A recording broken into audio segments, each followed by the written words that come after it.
అస్సలాము అలైకుం సహోదర మహాశయులారా, నేడు చాలామంది ముస్లిం అంటే అదొక ప్రత్యేక వర్గం లేక ఒక కులంగా భావిస్తున్నారు.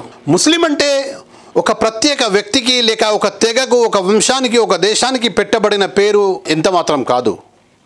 ముస్లిం అంటే తనను సృష్టించిన నిజదైవం అల్లాహ్కు తనకు తాను సమర్పించుకోవడాన్ని, తనను సృష్టించిన నిజదైవమైన అల్లాహ్కు తనను తాను సమర్పించుకోవడాన్ని విధేయత అంటారు, ముస్లిం అంటారు.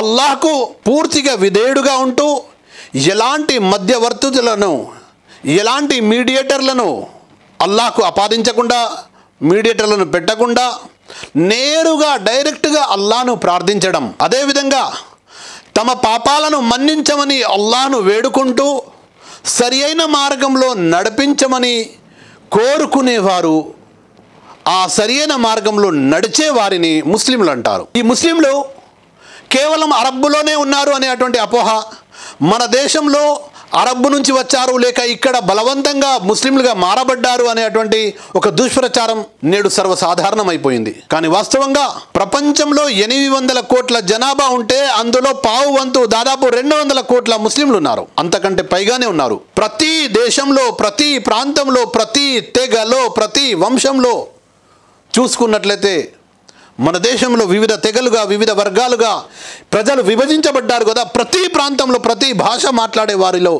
ముస్లింలు ఉన్నారు. అదేవిధంగా ప్రపంచవ్యాప్తంగా కూడా ప్రతి ప్రాంతంలో ముస్లింలు ఉన్నారు.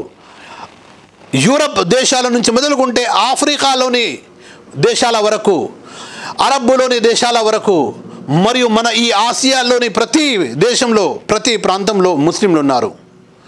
ముస్లిం మొదటి మానవుడు ఆదము నుంచి మొదలుకుంటే చిట్ట చివరి ప్రవక్త ముహమ్మద్ వరకు ప్రజలకు బోధించిన ధర్మం ఏదైతే ఇస్లాం ఉందో ఆ ఇస్లాం ధర్మం ప్రకారం నడుచుకునే వ్యక్తిని ముస్లిం అంటారు.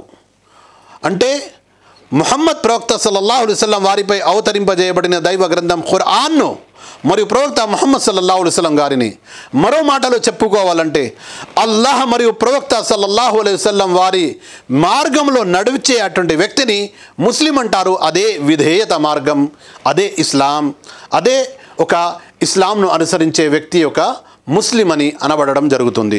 కాబట్టి ముస్లిం అంటే ఒక కులానికి ఆపాదించకండి, ఒక వర్గానికి ఆపాదించకండి. ముస్లిం అంటే విధేయుడు అనే విషయాన్ని తెలుసుకోండి. దీనికోసం మరింత ఎక్కువ సమాచారం కావాలి అనుకుంటే ఖురాన్ను చదవండి, ముహమ్మద్ ప్రవక్త గారి జీవితాన్ని చదవండి.